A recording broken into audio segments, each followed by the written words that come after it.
The compound! Look at that sleepy kid. Oh no, seriously? He was like that for like 5 minutes as I was like getting everything set up. He was all upside down, and then as soon as I give the faintest little whisper, he changes his position. He heard, and he said, "You know what? I'm gonna alter things a bit." Jake.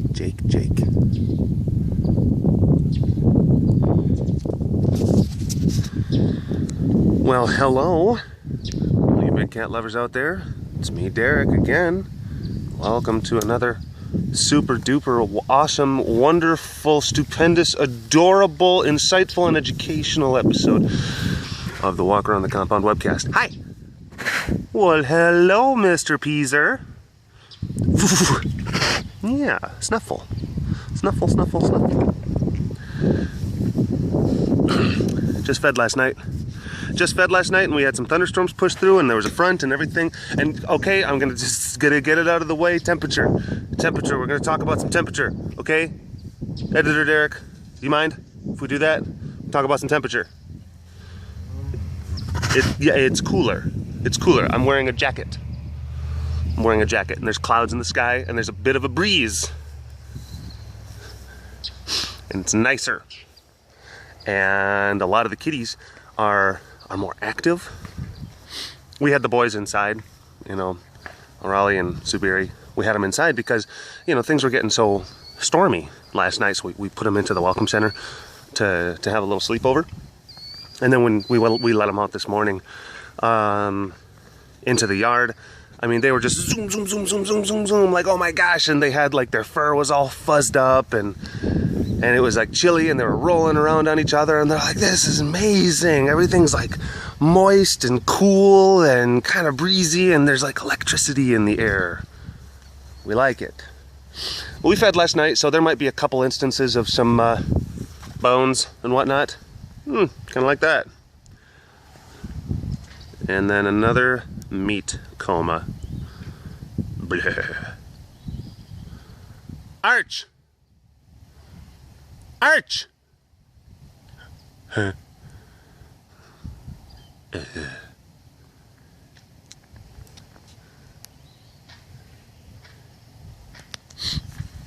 But we're probably going to give the cats...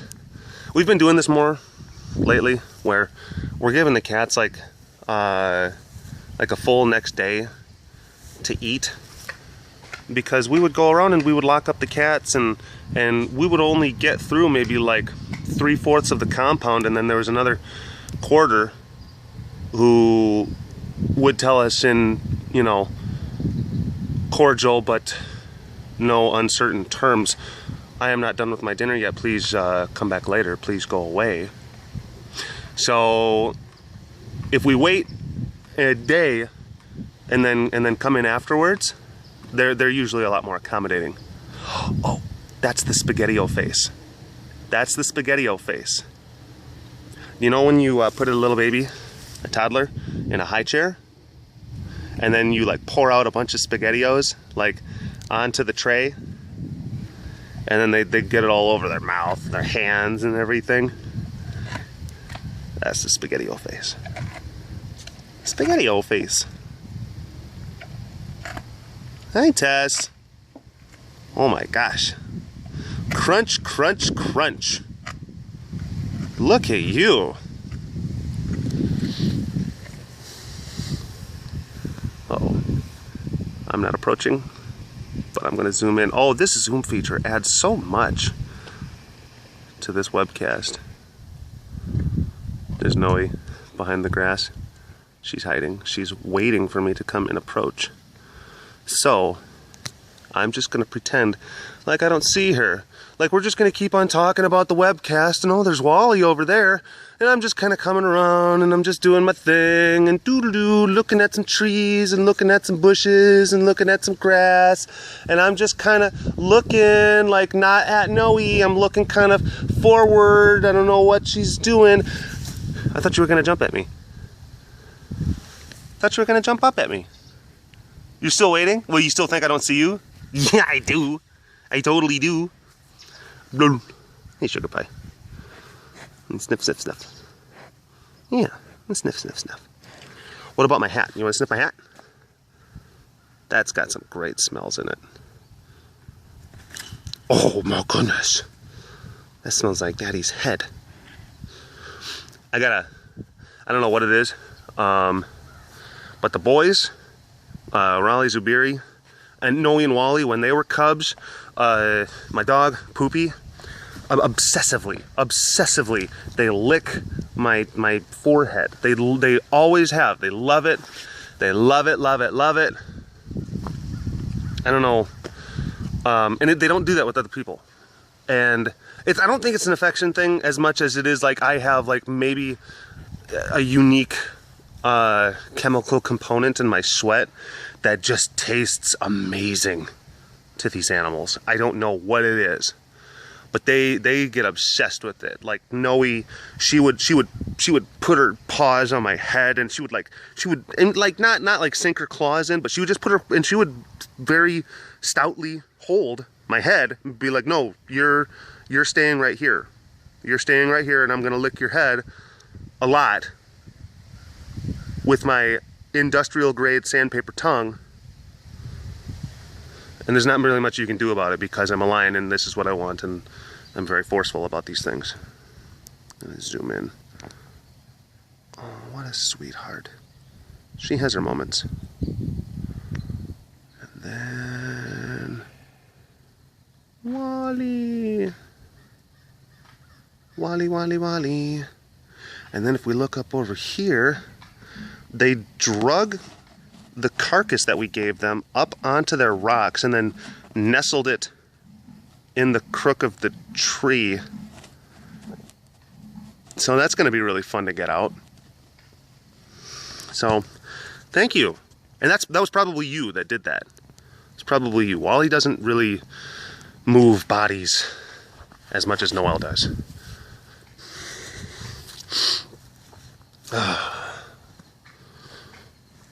Hoodly hoo, foodly doo, hoodly doo. So yeah, it's just nice out right now, you know,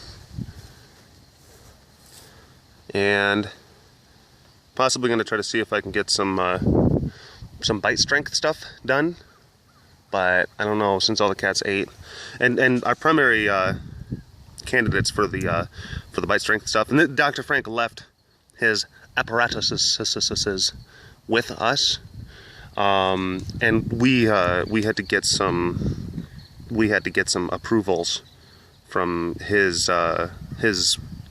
research sign-off team before we could go forward with some amendments to the apparatus that we were using, and those finally came through. So now I'm going to be able to see if I can get Peaser and Luca to become interested in the bite columns. We were talking about them in one of the earlier. Hi, I'm not gonna come over. Well, are you being nice? You being actually sweet? Huh? Because I saw you looking at me kind of like crazy just a second ago. You were giving me the crazy eyes because you had a leg over there, and I know that how you get with legs sometimes. You get a little bit, you get a little bit obsessive. Well, a little bit obsessive over those legs. Kind of like a jealous boyfriend.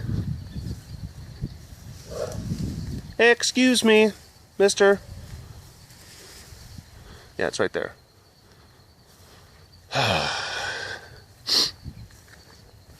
So yeah.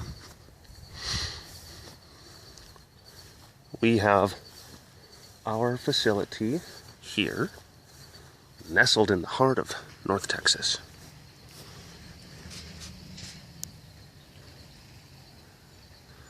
You don't see me. Serena. Bibi. Hi. Are you sleepy? Do you have lots of meat inside of you and you're just like, You know what? It's kind of a dreary day. Oh, I'm running out of time. Let's extend this.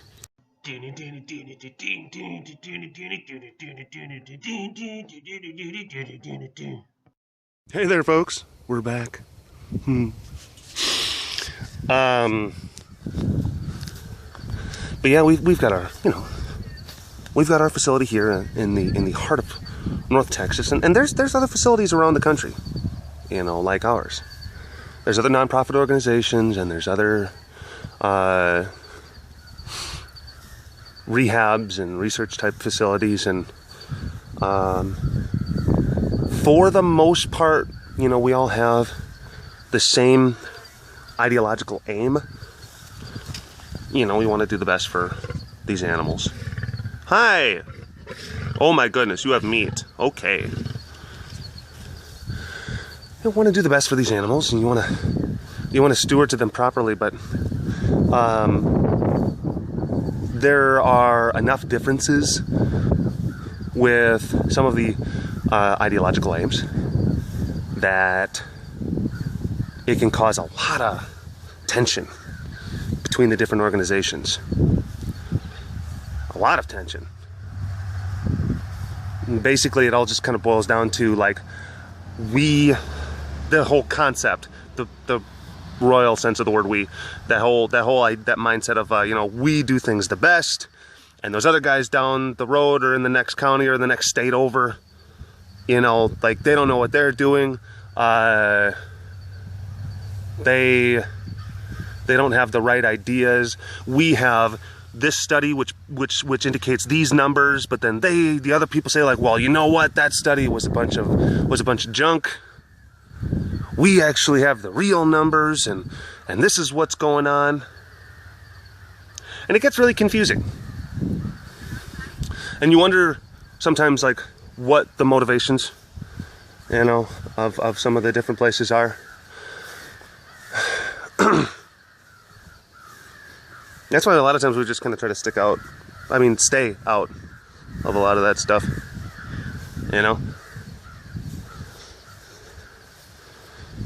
So many different conglomerations and alliances and all these different things, but, we're just kind of here and we're just kind of doing our thing. We try not to be meddlesome into other people's business.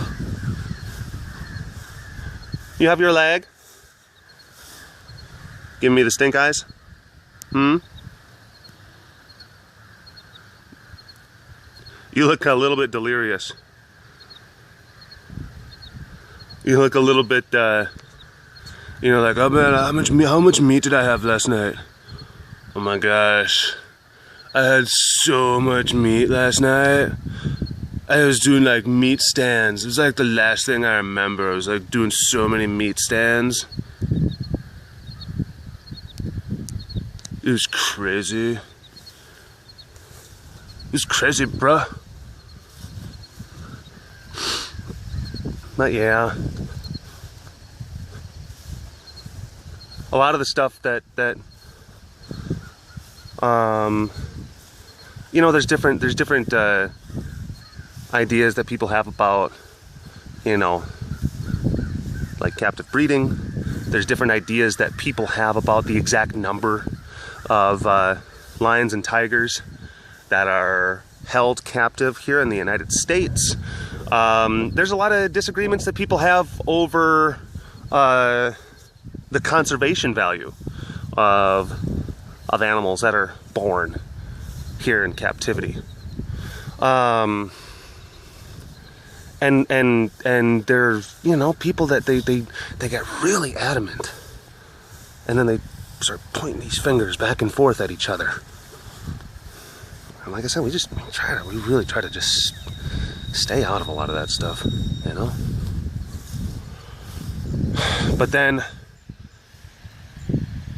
it gets to a point, where there may be other organizations who are trying to,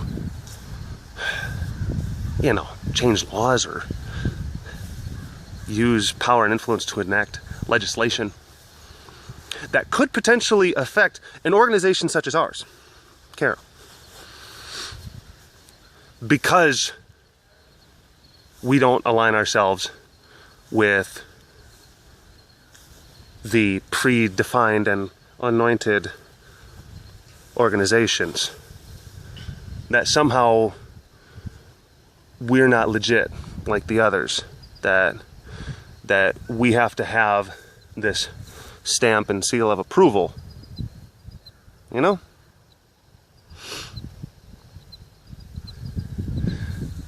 So at what point can we, you know, or yeah, can we stay out of the conversation, you know? And keep in mind, this is just all me personally, like how I think, just based on the things that I see and the things that I read, and I guess, you know, it's that whole, it really is like that whole kind of Texas mindset, even though I'm a bit from Wisconsin there, don't you know? But kind of that whole, just like, hey, I'm on my property, I'm doing my thing, I ain't hurting nobody, ain't bothering nobody, you just leave me alone, right? Kind of comes from that.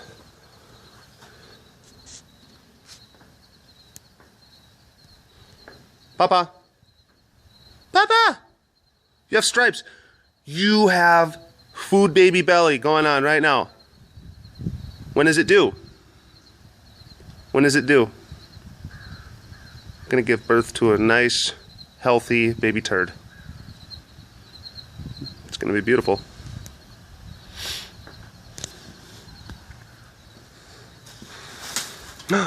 Ciliano. Hi, buddy. Do you have any moose? Moose? Or are you basically just like all meat comaed out as well? Hey, everyone's just really just kind of relaxed today. Just relaxed. Relax, don't do it when you want to go through it. Also, one of the things, we really do a lot of science here, and we're very scientifically minded, you know, people. Absolutely. Very objective and that whole peer-reviewed kind of thing. And we tend to go where the facts will lead. But one of the big problems is that, you know, as far as like tigers and lions and stuff like that here in the United States, I mean, some of those facts are kind of squirrely. Some people will sit there and say like, oh my gosh, there's 20,000 backyard lions and tigers here in the United States. It's an epidemic, it's a problem. Then there's other groups that they'll say like, well, no, our facts say that there's only 2,000 to 3,000 lions and tigers just in all of captivity all across the United States. Well, who's right? Who's right?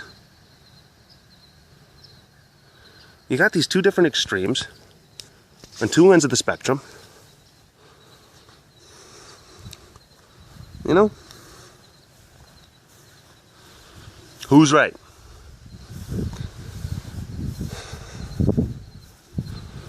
That's why I like Pete's and Squeaks.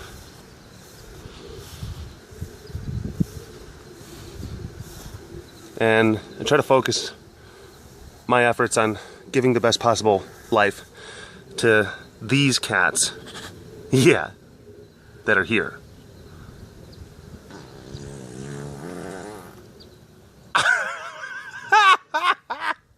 Oh, Bunny Boo!